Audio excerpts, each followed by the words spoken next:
Assalamualaikum warahmatullahi wabarakatuh. Alhamdulillahirabbil alamin. Apa kabar semuanya anak-anakku? Semoga kalian dalam keadaan sehat walafiat, tidak ada sesuatu kekurangan apapun. Alhamdulillah hari ini kita bertemu kembali, pertemuan di bab kedua ya. Di bab kedua kali ini kita akan membahas tentang mengimani kekuasaan dan rahmat Allah Subhanahu wa taala dalam berkehidupan. Ya. Adapun untuk tujuan pembelajarannya supaya kalian bisa menyebutkan bentuk-bentuk kekuasaan Allah Subhanahu wa taala sebagai perwujudan rasa iman ya.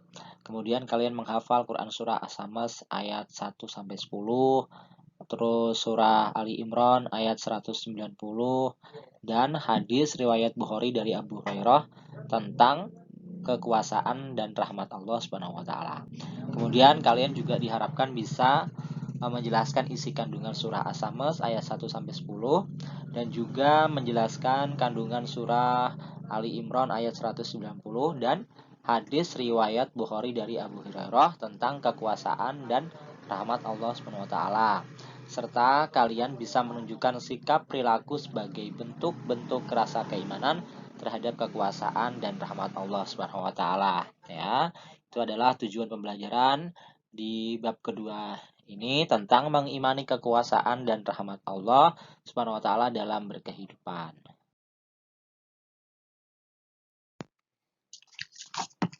Memaknai dan menghafal Quran surah As-Samas ayat 1 sampai 10 dan Quran surah Ali Imran ayat 190 dan hadis terkait tentang kekuasaan dan rahmat Allah Subhanahu wa taala. Sebagai seorang muslim yang beriman, kita wajib mensyukuri rahmat dan karunia Allah Subhanahu wa taala yang diberikan kepada kita. Rahmat Allah Subhanahu wa taala dapat kita rasakan dalam kehidupan sehari-hari, seperti udara yang segar, kesehatan, ya, dan nikmat-nikmat yang lainnya. Hal tersebut merupakan salah satu wujud kecil kekuasaan Allah Subhanahu wa taala. Kekuasaan Allah Subhanahu wa taala itu mutlak artinya, ya. Allah sebagai pencipta alam semesta ini, ya, dan penguasa hari pembalasan mengatasi segala apa yang ada. Dia adalah wujud yang mempunyai kehendak dan kekuasaan yang tidak terbatas, di samping memiliki keadilan. Terjadinya peristiwa-peristiwa yang kita saksikan sehari-hari merupakan bukti nyata adanya kekuasaan Allah Subhanahu wa taala yang mengatur itu semua ya. Di dalam Al-Qur'an dan hadis juga dijelaskan bukti-bukti kekuasaan dan rahmat Allah Subhanahu wa taala tersebut ya, sudah dijelaskan. Berikut beberapa ayat dalam Al-Qur'an dan hadis yang menjelaskan bukti nyata kekuasaan Allah Subhanahu wa taala ya. Memaknai Quran surah As-Samas ayat 1 sampai 10. Surah As-Samas ya terdiri dari 15 ayat. Kata As-Samas sendiri berarti matahari, asy-syamsu ya. Asy-syamsu ya. Dia ambil dari ayat pertama. Ayat-ayat surah As-Syamsu ini disepakati turun sebelum Nabi Muhammad SAW berhijrah ke Madinah. Namanya yang dikenal dalam mushaf surah As-Syams ya. Jadi ini bunyinya Bismillahirrahmanirrahim. Wasyamsi waduhaha wal qamari idza talaha wan nahari idza jallaha wal laili idza yaghshaha was samai wama banaha wal ardi wama tahaha wa nafsi wama sawwaha fa alhamaha fujuraha wa taqwaha qad aflaha man zakkaha wa qad khaba man dassaha ya. Shadaqallah al-azim. Itu adalah surah As-Samas ayat 1 sampai 10.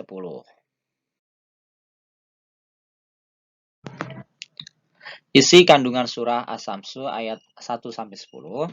Surat As-Samas ini ayat 1 sampai 10 ini menjelaskan bukti-bukti kekuasaan Allah Subhanahu wa taala yang mengatur alam semesta dan isinya.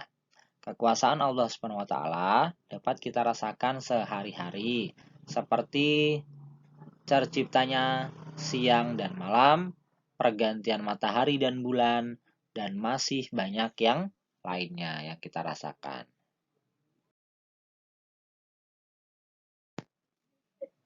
Adapun bukti-bukti kekuasaan Allah Subhanahu wa taala dalam surah As-Sams ayat 1 dan 10 antara lain sebagai berikut. Allah Subhanahu wa taala yang menciptakan matahari dan bulan. Adanya bukti penciptaan langit terhadap surah As-Sams ayat 1 dan 2. Dalam kedua ayat tersebut, Allah berfirman, "Wasyamsi waduhaha wal qamari idza talaha." Ya, ayat ini menggambarkan kepada kita bahwa bulan tercipta setelah penciptaan matahari. Hal ini sesuai dengan yang ditetapkan para ilmuwan berdasarkan pengamatan dan penelitian yang mereka lakukan bahwa bumi tercipta setelah memisahkan diri dari matahari, kemudian disusul dengan terciptanya bulan yang memisahkan diri dari bumi. Ya. Selanjutnya, keduanya mengalami proses yang panjang sampai menjadi bumi dan bulan seperti yang ada sekarang ini. Yang kedua, tanda-tanda kekuasaan Allah adalah juga dapat kita lihat dalam keseharian kita, yakni peristiwa pergantian siang dan malam. Tanda kekuasaan Allah SWT dijelaskan dalam surah As-Sams ayat 3 dan 4 ini yang berbunyi, "Wan nahari idza jallaha wal laili idza yaghshaha." Langit yang menaungi dan bumi yang terhampar, tempat manusia hidup, juga memperhatikan pergantian siang dan malam. Semuanya itu penuh dengan ayat dan tanda-tanda kebesaran Allah SWT.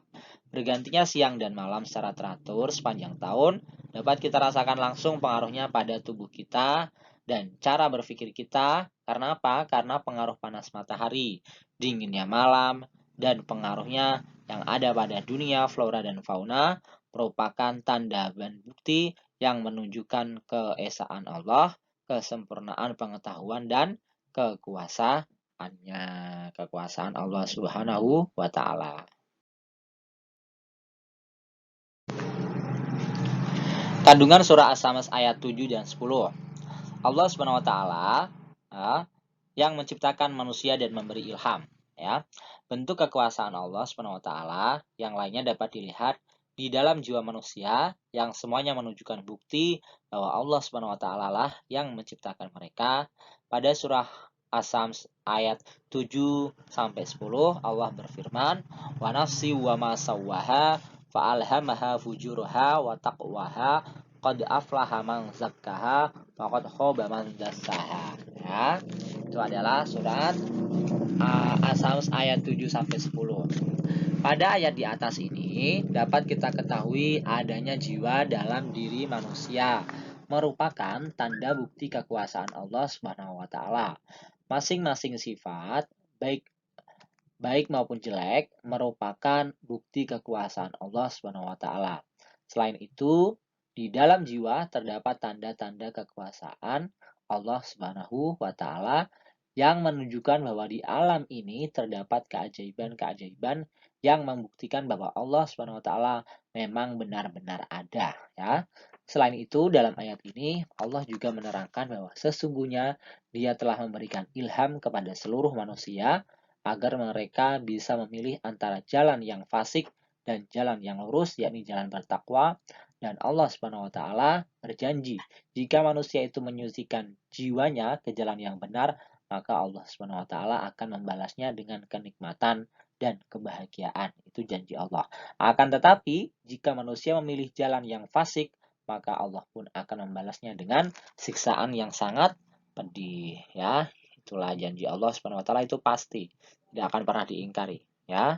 Siapa yang takwa maka akan dikasih kenikmatan dan kebahagiaan. Siapa yang mengingkari Allah dan melawan Allah maka akan disiksa sangat-sangat pedih. Selanjutnya adalah memaknai dan menghafal Quran surah Ali Imran ayat 90. Surah Ali Imran ayat 90 ini menceritakan tentang ahli kitab yang beriman atau percaya akan kedatangan Nabi Muhammad SAW yang tersebut dalam kitab-kitab mereka. Tetapi setelah Nabi Muhammad SAW datang dan diangkat menjadi Rasul, kemudian mereka kafir dengan mengingkari menentang dan memusuhinya, yaitu memusuhi Nabi Muhammad. Ya, menghafal surah Ali Imran ayat 90, bacalah surah Ali Imran ayat 90 ini berikut dengan tartil. Bismillahirrahmanirrahim. Innal ladzina kafaru ba'da imanihim sumasdadu kufran lan tuqbala taubatuhum wa ulaika humud dhallun. Ya, surah Ali Imran ayat 90 ini menceritakan tentang ahli kitab yang beriman, percaya akan kedatangan Nabi Muhammad SAW yang tersebut dalam kitab-kitab mereka, tetapi setelah Nabi Muhammad datang dan diangkat menjadi rasul, justru malah mereka mereka jadi kafir dengan mengingkari dan menentang dan memusuhi Nabi Muhammad Shallallahu Alaihi Wasallam. Itu adalah sepetik dari ya surah Ali Imran ayat 90.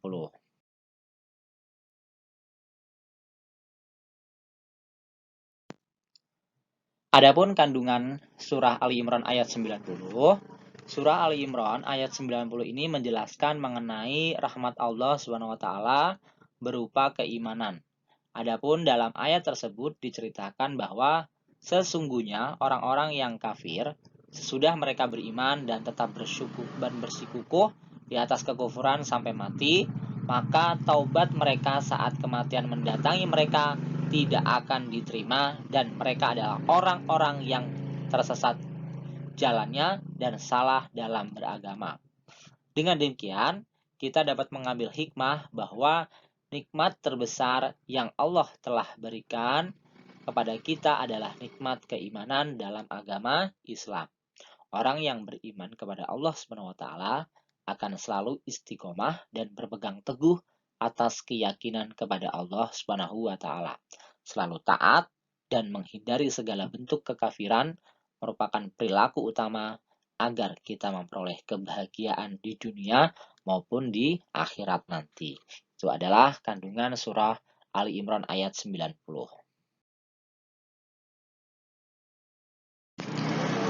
Pembahasan selanjutnya adalah memaknai dan menghafal hadis riwayat Bukhari dari Abu Hurairah tentang kekuasaan dan rahmat Allah SWT. Allah sangat mencintai makhluk ciptaannya. Wujud kecintaan Allah SWT dapat kita rasakan dari berbagai rahmat dan karunia yang Dia berikan. Dengan mengetahui betapa besarnya rahmat dan karunia yang telah Allah SWT berikan kepada kita, tentunya makin menambah rasa keimanan kita kepada Allah SWT. Ya, mari kita bahas tentang menghafal hadis riwayat Bukhari dari Abu Hurairah tentang kekuasaan dan rahmat Allah SWT. Berikut ini adalah hadisnya. Simak baik-baik. Buka LKS-nya sambil mendengarkan materi yang saya sampaikan. An Abi Hurairah anna Nabiyya sallallahu alaihi wasallam qala lamma khalaqallahu al-khalqa kataba fi kitabihi fa huwa indahu fawqal arsy inna rahmati taglibu ghadabi. Rawahul Bukhari, yang artinya dari Abu Hurairah radhiyallahu anhu bahwa Nabi Shallallahu alaihi wasallam bersabda, ketika Allah Subhanahu wa taala menyelesaikan ciptaan, Dia memutuskan dalam ketetapannya atas dirinya sehingga keputusan itu ada di sisinya. Sesungguhnya rahmatku akan mengatasi dan mengalahkan amarahku. Hadis riwayat Bukhari dari Abu Hurairah. Itu adalah sedikit nanti yang kalian harus hafalkan, ya, hadisnya ini.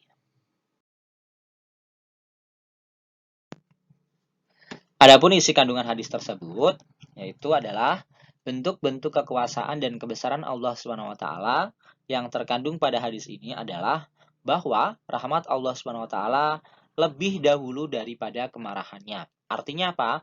Artinya bahwa Allah SWT mempunyai sifat rahmat dan penyayangnya lebih banyak daripada sifat marahnya kepada makhluknya, ya, terutama manusia. Ketika Allah Subhanahu wa taala melihat manusia melakukan perbuatan yang secara tegas dilarang oleh Allah Subhanahu wa taala, maka konsekuensinya manusia tersebut menerima balasan atas perbuatannya tersebut dari Allah Subhanahu wa taala.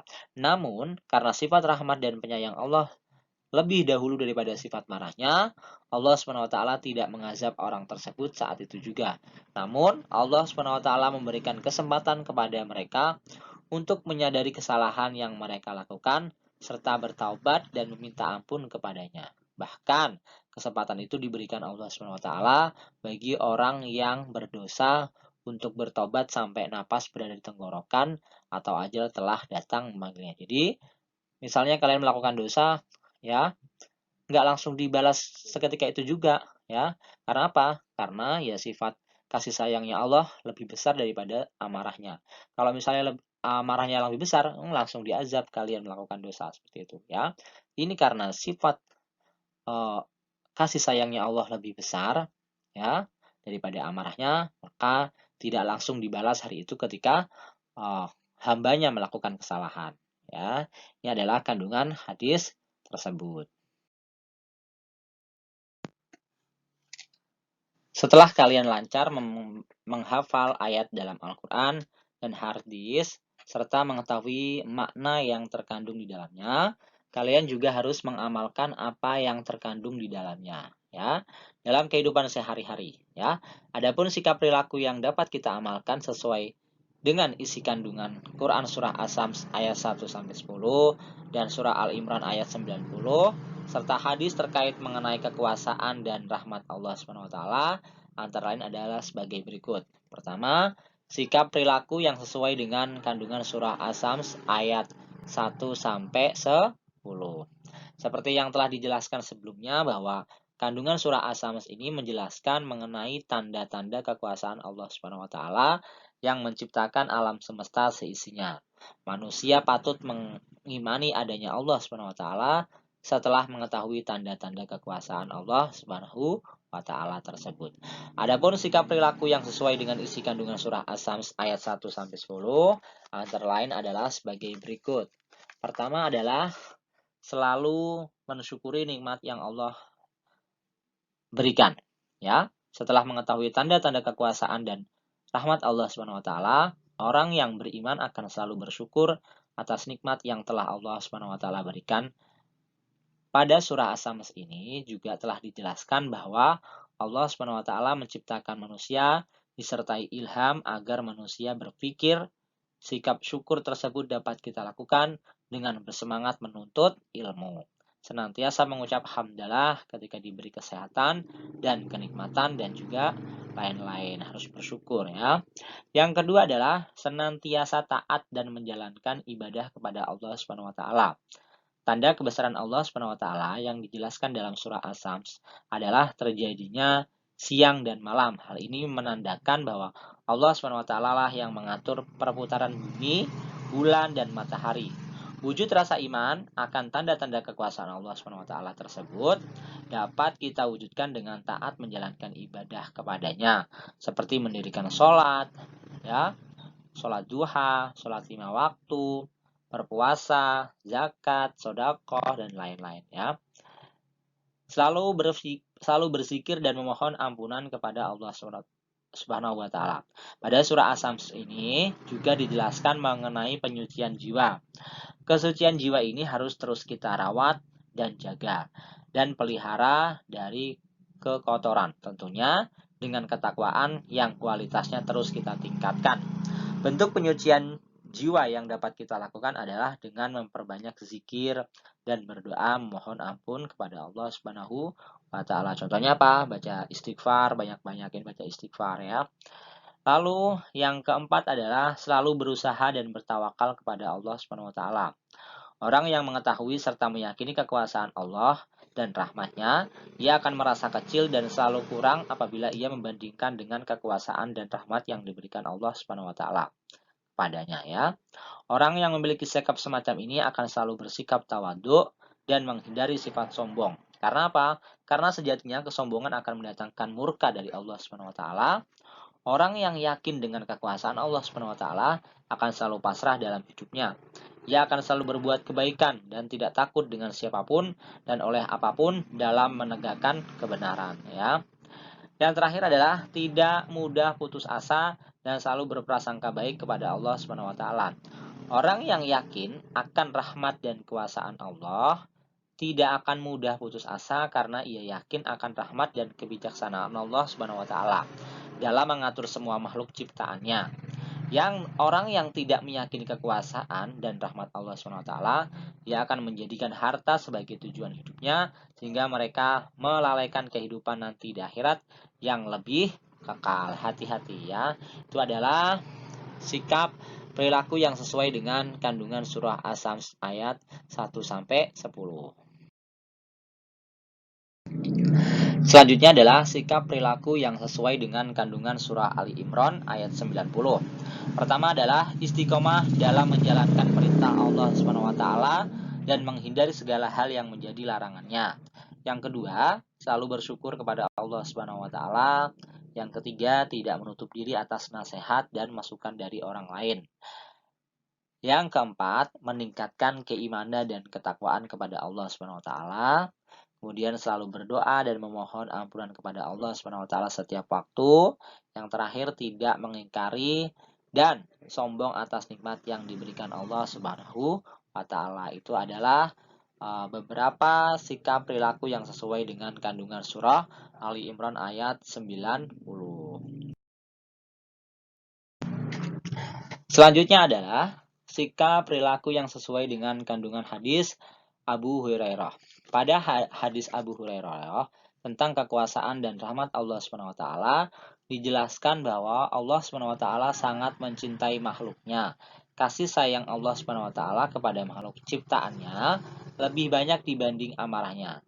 Adapun sikap perilaku yang dapat kita lakukan sebagai bentuk rasa syukur atas kuasa dan rahmat yang diberikan Allah SWT kepada kita, antara lain adalah sebagai berikut. 1. Melakukan amalan-amalan yang dicintai Allah SWT. Ya, seperti sholat, berzikir, puasa, zakat, pergi haji jika mampu, ya, berbuat baik, saling tolong-menolong, baca Al-Quran, itu banyak amalan-amalan. Kemudian menjauhi segala hal yang memang dilarang oleh Allah SWT. Ya, mabuk-mabukan, berbuat jahat, nggak baik, pokoknya menghina orang, ya, itu harus dihindari, ya, meninggalkan sholat contohnya. Yang ketiga adalah mengajak orang lain untuk bertakwa kepada Allah SWT. Ajak temannya, ajak tetangganya, ajak keluarganya, ajak saudaranya, ajak adiknya, ya. Itu adalah contoh perilaku yang sesuai dengan kandungan hadis. Kemudian tidak kufur nikmat dan selalu mensyukuri nikmat Allah SWT yang telah diperoleh dan diberikan kepadanya, ya. Jadi harus bersyukur dikasih nikmat sama Allah, jangan lupa berbagi, jangan lupa bersedekah, ya. Selanjutnya adalah bersedekah kepada orang lain yang membutuhkan, ya. Kita harus bersedekah kepada orang lain yang membutuhkan pertolongan kita, ya kita harus kasih kalau kita mampu. Kemudian tolong menolong dalam kehidupan bermasyarakat. Itu harus kita lakukan, tolong menolong dalam bermasyarakat, karena kita bukan hidup tidak bisa sendiri, karena kita hidup bermasyarakat, jadi kita harus tolong menolong dalam kehidupan bermasyarakat. Itu adalah beberapa sikap perilaku yang sesuai dengan kandungan hadis Abu Hurairah radhiyallahu anhu. Nah, akhirnya berakhir sudah materi kita hari ini. Sudah kita bahas semuanya, ya. Semoga apa yang kita pelajari hari ini bisa kalian praktekkan dalam kehidupan sehari-hari, bisa kalian amalkan, ya. Jadi sudah kita bahas bab 2 semuanya sudah selesai, yaitu mengenai mengimani kekuasaan dan rahmat Allah SWT dalam berkehidupan, ya.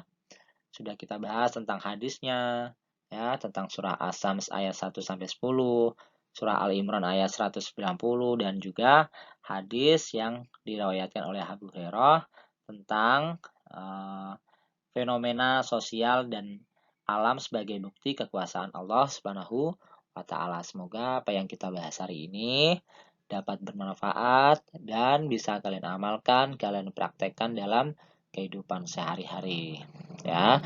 Jangan lupa tugasnya kali ini adalah ada 2 tugas, ya. Pertama, kalian buat sebuah kesimpulan di kolom komentar video ini, ya. Jangan lupa di komen, bikin sebuah kesimpulan, ya, di kolom komentar video ini. Itu adalah tugas pertama. Kemudian tugas keduanya adalah kalian menghafal, ya, menghafal surah As-Sams ayat 1-10 dan surah Ali Imran ayat 90, ya, dan juga menghafal hadis dari Abu Hurairah ini ya.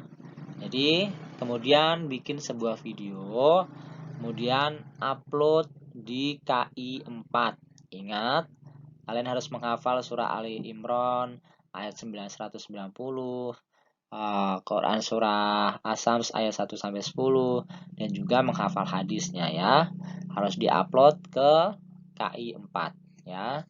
Semoga apa yang saya berikan ini, yang saya sampaikan, dapat kalian praktekkan dan tugasnya juga dikerjakan ya. Wabillahi taufiq wal hidayah. Wassalamualaikum warahmatullahi wabarakatuh.